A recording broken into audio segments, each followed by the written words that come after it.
5 ஆண்டு காலம் கொள்ளையடிப்பதே குறிக்கோளாக கொண்ட ஒரே ஆட்சி திமுக ஆட்சி. வேற என்ன செஞ்சீங்க நாட்டு மக்களுக்கு? பல முறை சட்டமன்றத்தில் எச்சரிக்கை விட்டேன். 2 நாளைக்கு முன்பு சட்டமன்ற நிகழ்ச்சி 2.5 மணி நேரம் பேசினேன். இந்த முதலமைச்சர் சட்டமன்றத்துக்கு வரல, ஓடி ஒளிந்து கொண்டார்.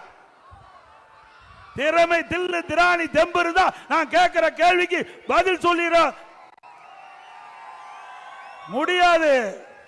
சரக்கில்லாத மனிதர், பொம்மை முதலமைச்சர், திறமையற்ற முதலமைச்சர்.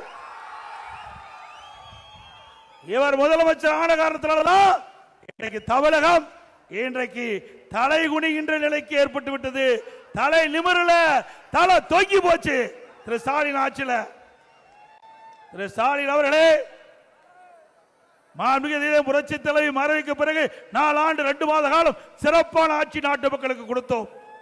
எவ்வளவு பிரச்சனை நீங்கள் உருவாக்கி தந்தீர்கள், எங்களுடைய அரசுக்கு எவ்வளவு இடையூறு செய்தீர்கள், அத்தனையும் மக்களுடைய துணை கொண்டு, கழக நிர்வாகிகள் துணை கொண்டு அதை தவிடுபடி ஆக்கி சிறப்பான ஆட்சி கொடுத்த அரசாங்கம் அதிமுக அரசாங்கம்.